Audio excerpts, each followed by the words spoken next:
Bonsoir et bienvenue sur cette analyse. Aujourd'hui, nous explorons les récentes déclarations de Dominique de Villepin, ancien Premier ministre français, qui ont suscité un intérêt particulier en Algérie. Quelle est la position de l'Algérie face aux enjeux de souveraineté et de démocratie dans ses relations avec la France? Ces questions émergent dans un contexte diplomatique complexe, marqué par des échanges historiques et des dynamiques contemporaines. Nous décryptons cela de manière factuelle, en nous appuyant sur des événements reconnus et des analyses équilibrées, pour mieux comprendre les perspectives des deux nations. Les relations entre la France et l'Algérie s'inscrivent dans une histoire longue et nuancée, façonnée par des événements marquants depuis plus d'un siècle. L'Algérie a été placée sous administration française à partir de 1830, un statut qui a évolué vers une colonisation complète, intégrant le territoire comme département français. Cette période, qui s'est étendue jusqu'au milieu du XXe siècle, a été le théâtre de transformations économiques, sociales et culturelles profondes, comme documenté par des historiens tels que Benjamin Stora dans ses travaux sur la mémoire coloniale. La quête d'indépendance algérienne a culminé avec la guerre d'Algérie, de 1954 à 1962, un conflit qui a mobilisé des ressources considérables des deux côtés et impliqué la communauté internationale. Les accords d'Évian, signés le 18 mars 1962, ont mis fin à cette période en reconnaissant l'indépendance de l'Algérie sous la présidence de Charles de Gaulle. Ces accords, négociés par des représentants des deux gouvernements, ont posé les bases d'une coopération future, incluant des dispositions sur la coopération économique, culturelle et migratoire. Selon le rapport Stora remis au président Emmanuel Macron en 2021, ces événements ont laissé un héritage mémoriel partagé, avec des reconnaissances officielles de responsabilités passées, comme l'aveu en 2021 de la France concernant l'assassinat d'Ali Boumandjel en 1957. Après l'indépendance, les relations bilatérales ont connu des phases d'approfondissement.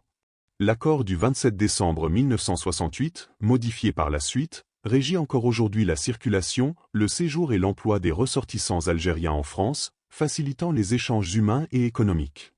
Des commissions mixtes ont été créées pour aborder des thèmes comme la lutte contre le terrorisme au Sahel, où les deux pays coordonnent leurs expertises depuis les années 2010, comme indiqué dans les rapports du ministère français des Affaires étrangères.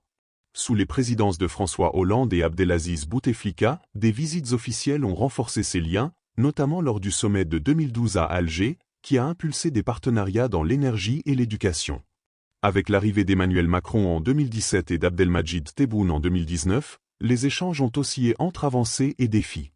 La visite de Macron à Alger en décembre 2017 a marqué un engagement pour un partenariat renouvelé, axé sur la jeunesse et l'économie. En 2020, la restitution des restes de 24 combattants algériens du XIXe siècle par la France a symbolisé un geste de mémoire. Cependant, des questions persistantes sur l'histoire coloniale, telles que la loi de 2005 reconnaissant le rôle positif de la colonisation, ont parfois ravivé des tensions. Ces éléments historiques soulignent une relation unique, ancrée dans des liens humains profonds avec une importante diaspora algérienne en France, et des intérêts communs en Méditerranée, comme le confirme le site officiel de la diplomatie française. Ce contexte factuel illustre comment le passé informe les dynamiques actuelles, sans occulter les progrès réalisés dans le dialogue institutionnel.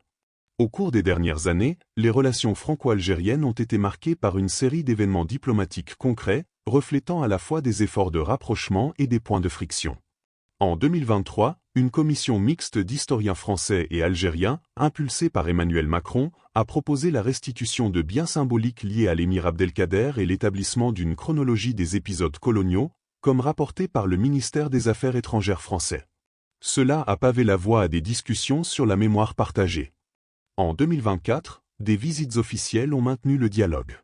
Le ministre français de l'Europe et des Affaires étrangères, Jean-Noël Barrot, s'est rendu en Algérie en avril 2024 sur invitation du président Tebboune pour aborder des thèmes économiques et sécuritaires.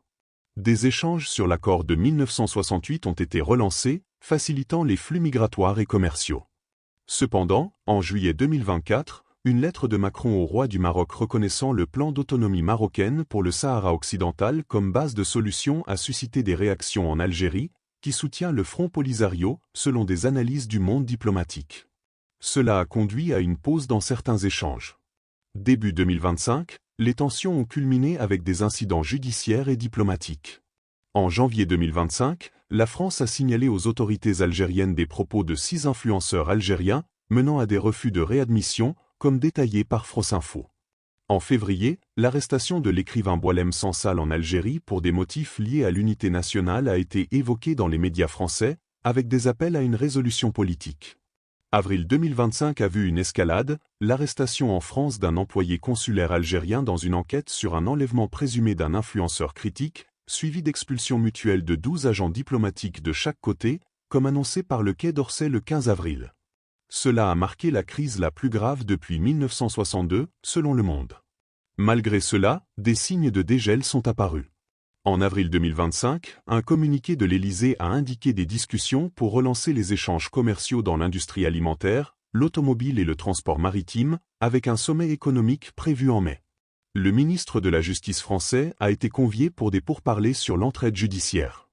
En juillet 2025, la visite de Barrot à Alger a permis de relancer les échanges bilatéraux dans les domaines économiques, culturels et migratoires, salués par Dominique de Villepin dans une interview à RFI.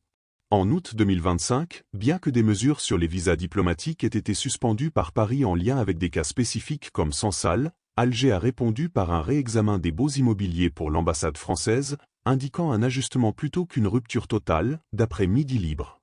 Ces faits, tirés de sources officielles et médiatiques fiables, montrent une diplomatie active, avec des accords maintenus comme celui de 1968, malgré les ajustements.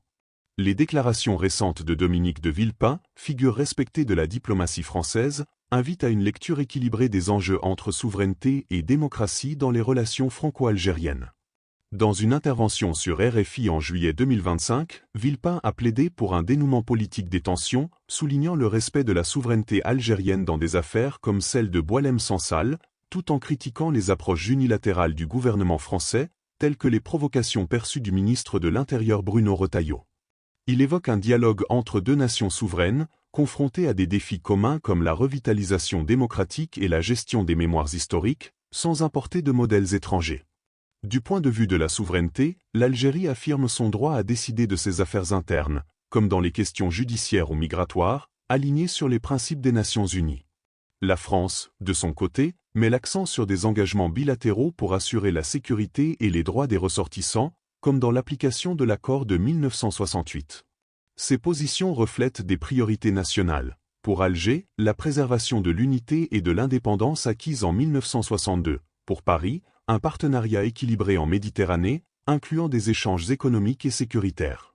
Sur la démocratie, Villepin, dans sa déclaration de politique générale en septembre 2025 analysée par la Patrie News, décrit la France comme cherchant à renforcer ses institutions républicaines face aux logiques d'échec, un écho à l'Algérie post-Irak, qui poursuit une transition apaisée vers une gouvernance plus inclusive. Sans jugement, on observe que les deux pays naviguent entre héritages coloniaux et aspirations contemporaines. La commission Stora illustre un effort partagé pour une mémoire constructive, tandis que les crises de 2025, comme les expulsions diplomatiques, soulignent la nécessité d'un dialogue patient.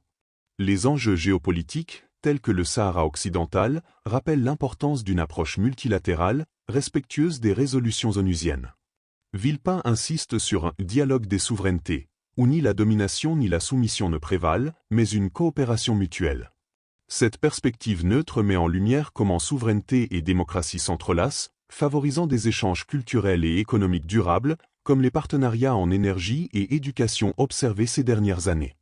Ainsi, les positions exprimées par Villepin résonnent en Algérie comme un appel à une reconnaissance réciproque, dans un cadre institutionnel stable. En somme, les déclarations de Dominique de Villepin mettent en lumière les interconnexions entre souveraineté nationale et principes démocratiques dans les relations franco-algériennes, un dialogue enrichi par un héritage partagé et des défis actuels. Seul l'avenir dira comment ces choix influenceront l'équilibre régional et les partenariats bilatéraux. Merci d'avoir suivi cette analyse, à bientôt pour d'autres décryptages informatifs.